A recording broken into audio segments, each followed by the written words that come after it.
and on the earth are signs for the certain in faith, and in yourselves. Then will you not see? Yeah. Ustadz Agri, could you teach me about the biological cell? Every part of our body is a perfectly organized system, working ceaselessly under his command. It is a world of layers. Beneath the surface, entire systems work in concert. From organ systems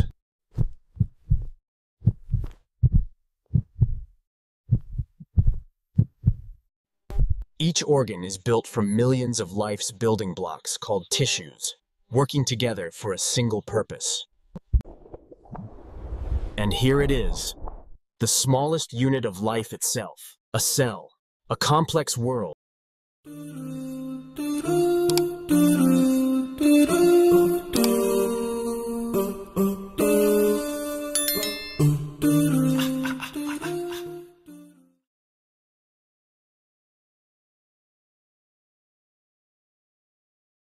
Assalamualaikum warahmatullahi wabarakatuh teman-teman. Selamat datang kembali. Hari ini kita akan memulai sebuah perjalanan yang luar biasa. Bukan ke bintang-bintang yang jauh di sana, tapi justru ke sebuah alam semesta yang ada di dalam diri kita masing-masing. Siap untuk menyaksikan tanda-tanda kebesaran Sang Pencipta?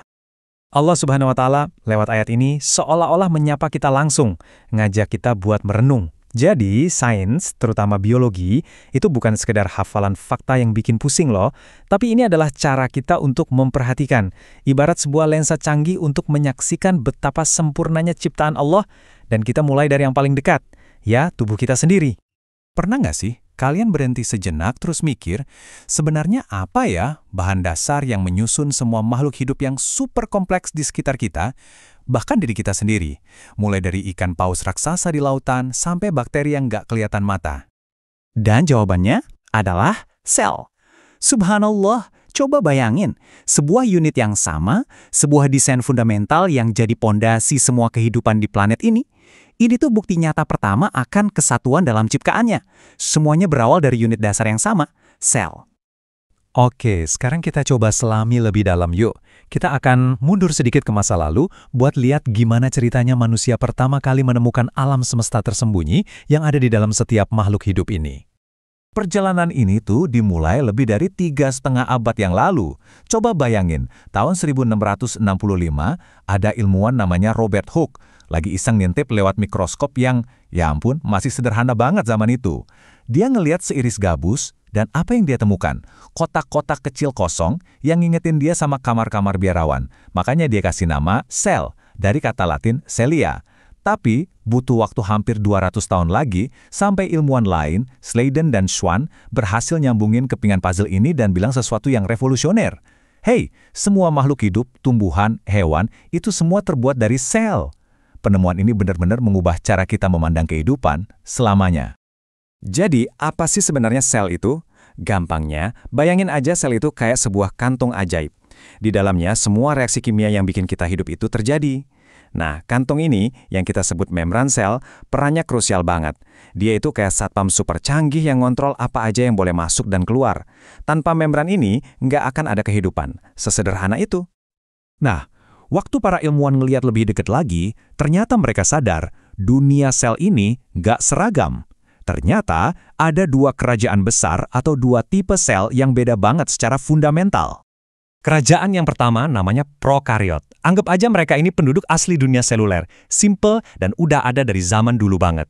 Contoh paling gambarnya ya bakteri. Ciri khas mereka itu, mereka nggak punya kantor pusat alias nukleus. Jadi DNA mereka, cetak biru kehidupannya, itu cuma ngambang-ngambang bebas aja di dalam sel. Tapi jangan salah, meskipun kelihatan sederhana, mereka ini efisien dan tangguh banget loh. Terus kerajaan kedua adalah eukariot. Nah ini dia tipe sel yang nyusun tubuh kita, tubuh hewan dan juga tumbuhan. Beda sama prokariot yang berantakan, sel eukariot ini super terorganisir.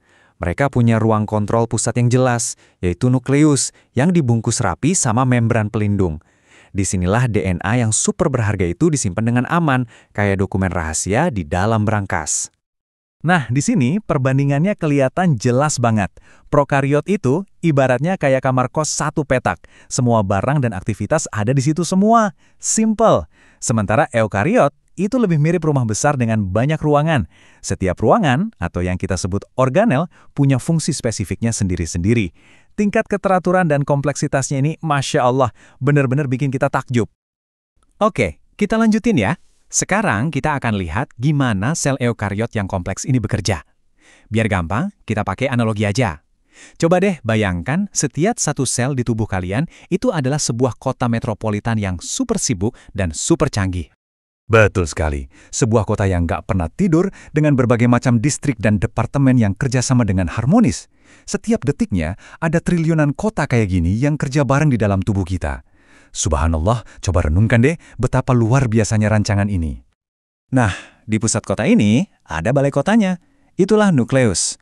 Disinilah semua cetak biru, semua instruksi alias DNA untuk menjalanin kota ini disimpan. Nukleus yang ngasih perintah untuk semua aktivitas, mulai dari produksi barang sampai perbaikan jalan, semuanya dikontrol dari pusat komando ini. Tentu aja, kota manapun nggak bisa jalan tanpa listrik kan? Nah, disinilah perannya mitokondria, si pembangkit listrik kota. Mereka ini ngambil nutrisi dari makanan yang kita makan, terus diubah jadi molekul energi khusus yang namanya ATP. Anggap aja ATP ini mata uang energinya si sel. Semua pekerjaan di dalam sel semuanya itu harus dibayar pakai ATP. Tanpa mitokondria yang non-stop produksi ATP, seluruh kota ini bisa langsung mati listrik. Sebuah kota juga butuh pabrik buat produksi barang dong. Nah, ribosom ini adalah pabrik-pabrik super kecil yang tugasnya bikin protein. Protein ini ibarat mesin dan bahan bangunan kotanya. Begitu selesai dibuat, barang-barang ini langsung diangkut lewat jaringan jalan tol yang rumit. Namanya retikulum endoplasma, buat didistribusikan ke seluruh penjuru kota. Terus, gimana kota ini berinteraksi sama dunia luar? Setiap kota hebat itu butuh tembok pertahanan, tapi juga butuh gerbang buat perdagangan. Nah, itulah tugasnya membran sel. Dia ini tembok kotanya. Tapi ini bukan tembok biasa loh. Tembok ini punya banyak gerbang pintar yang bisa milih-milih mana zat yang boleh masuk dan mana sampah yang harus dibuang keluar. Keamanan dan logistik seluruh kota bergantung banget sama tembok canggih ini. Walaupun cetak birunya mirip, ternyata ada perbedaan antara kota hewan dan kota tumbuhan. Kota tumbuhan itu punya 3 bangunan tambahan yang unik. Pertama, dinding sel yang kokoh buat penyangga ekstra. Kedua, vakuola besar di tengah buat nyimpen air. Dan yang paling keren, kloroplas. Ini tuh kayak panel surya yang bisa nangkap energi matahari buat bikin makanan sendiri. Keren kan? Jadi intinya begini. Tabel ini ngerangkum semua bagian utama kota yang udah kita bahas tadi. Mulai dari dinding sel yang cuma ada di tumbuhan, sampai mitokondria yang ada di keduanya sebagai pembangkit energi. Setiap bagian ini punya peran yang sangat spesifik dan nggak bisa digantikan. Semuanya bekerja sama dengan sempurna. Oke, sekarang kita coba bergeser sedikit. Dari yang tadinya ngebahas apa itu sel, sekarang kita ke pertanyaan kenapa ini penting. Setelah kita lihat semua kerumitan dan kesempurnaan ini, apa sih artinya semua ini buat kita? Gimana cara kita nyambungin pengetahuan ini dengan iman dan tujuan hidup kita?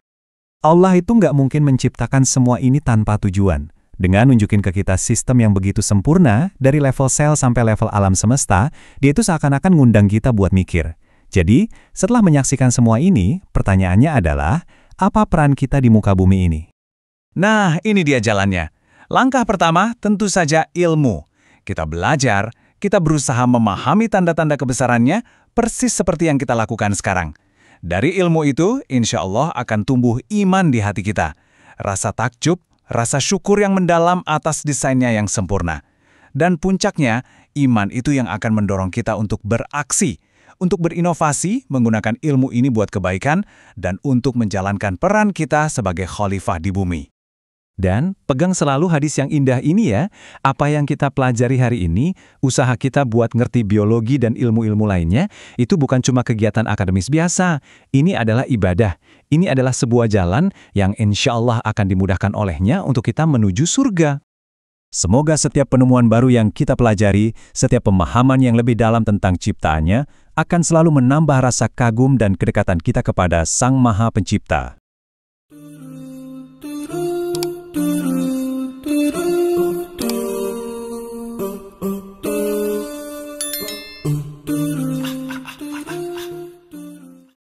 Assalamualaikum warahmatullahi wabarakatuh. Halo anak-anakku semua, apa kabar? Hari ini kita akan memulai sebuah perjalanan yang super seru. Kita bakal menjelajahi dunia-dunia mikroskopis yang luar biasa indahnya ciptaan Allah. Pernah kepikiran nggak sih? Pertanyaan ini kuncinya loh. Dari sinilah rasa penasaran kita mulai.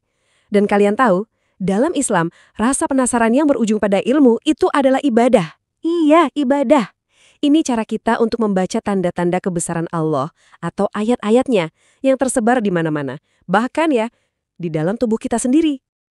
Oke, ini dia agenda kita. Biar nggak tersesat, yuk kita lihat petanya. Bismillah. Pertama, kita cari kunci buat melihat dunia yang tak terlihat. Terus kita masuk ke dalam pabrik super canggih di dalam sel. Abis itu, kita pelajari gimana sel ini bisa punya bentuk dan bergerak. Keempat, kita kenalan sama bakteri, si mungil yang super hebat. Dan terakhir, kita coba pecahkan teka-teki tentang virus. Gimana, udah siap? Oke, kita mulai dari bagian pertama, melihat dunia yang tak terlihat. Nah, untuk bisa ngintip semua keajaiban yang akan kita bahas ini, mata kita aja nggak cukup kan? Kita butuh alat bantu khusus, semacam kunci pembuka dunia mikroskopis. Apa itu? Ya, betul, mikroskop. Jadi, kunci ini ada dua jenis utama. Pertama, mikroskop cahaya. Ini mungkin yang sering kalian lihat di lab sekolah, ini ibarat kunci buat buka pintu depan. Tapi, ada kunci yang lebih canggih lagi, mikroskop elektron. Ini bukan cuma buka pintu, tapi buka semua ruangan rahasia di dalamnya. Dengan mikroskop elektron, kita bisa lihat detail-detail super kecil yang disebut ultrastruktur. Bayangin aja, kita bisa lihat sampai ke mur dan baut dari sebuah mesin raksasa. Keren banget kan? Dan itu belum seberapa. Teknologi sekarang bahkan ngasih kita kunci yang jauh lebih canggih lagi. Bayangin, perbesarannya bisa sampai 100 juta kali lipat. Subhanallah, coba deh pikirin, detil kayak apa yang bisa kita lihat dengan kekuatan sebesar itu. Luar biasa. Oke, yuk kita lanjut ke pemerhentian berikutnya. Kunci udah di tangan nih. Sekarang waktunya kita buka pintu dan langsung masuk ke dalam sebuah kota yang super sibuk. Namanya sel eukariotik. Kalian tahu, sama kayak tubuh kita punya organ-organ dengan tugasnya masing-masing kan? Nah, sel juga punya yang namanya organel. Anggap aja ini departemen-departemen di dalam kota sel itu. Setiap organel punya kerjaan spesifik biar seluruh kota ini bisa berjalan lancar, efisien, dan teratur. Nah, salah satu departemen yang penting banget itu namanya lisosom. Coba bayangin, lisosom ini kayak pasukan kebersihannya sel, alias tim kebersihan dan daur ulang. Tugasnya, dia makan dan hancurin semua sampah, misalnya bagian sel yang udah tua atau rusak. Kalau nggak ada lisosom, selnya bisa penuh sampah dan nggak bisa kerja. Masya Allah ya, ternyata kebersihan itu penting banget, bahkan sampai di level sel. Terus, lihat yang ini deh. Ini bukti keren banget betapa semua ciptaan Allah itu saling terhubung. Namanya plasmodesmata. Ini adanya di sel tumbuhan. Anggap aja ini kayak jembatan atau mungkin jaringan internet antar sel. Ini nunjukin kalau di level sekecil ini pun nggak ada yang kerja sendirian. Semua saling nyambung, kerjasama, koordinasi. Luar biasa kan?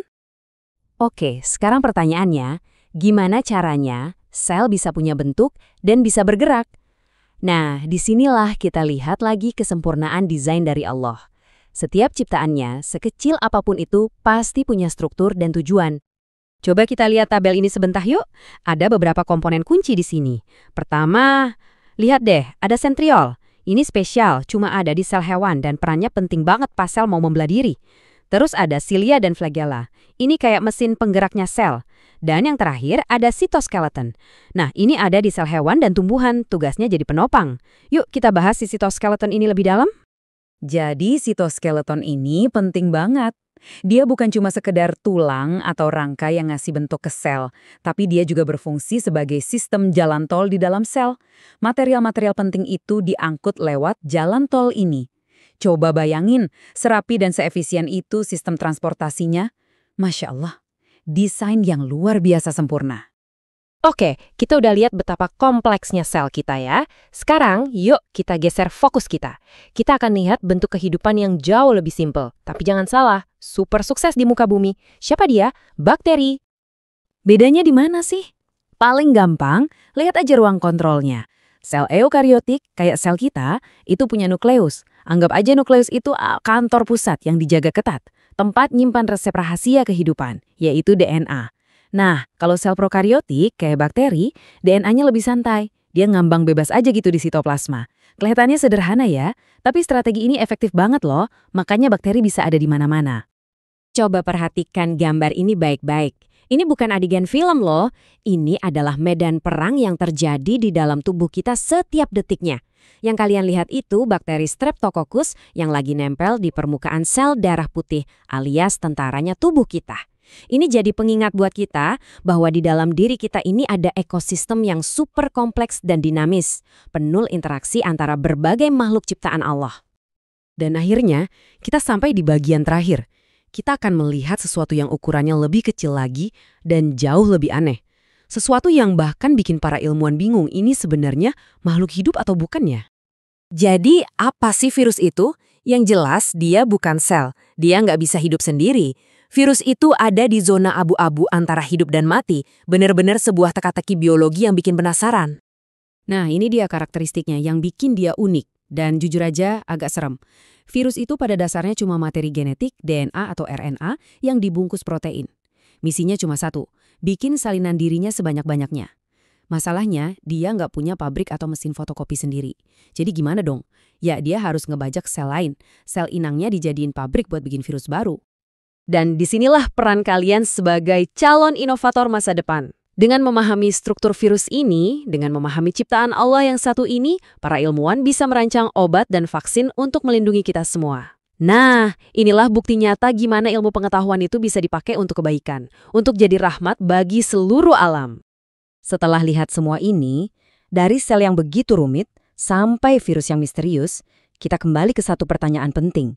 Kalau semua ini adalah tanda-tanda kebesaran Allah, terus tugas kita apa? Tugas kita adalah untuk terus belajar, merenung, dan mencoba memahami. Lalu, pakai ilmu itu untuk jadi khalifah yang baik di bumi ini, menjaga ciptaannya, dan menebar manfaat buat orang banyak.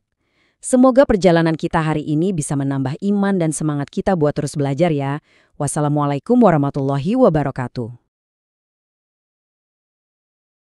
Do do do do.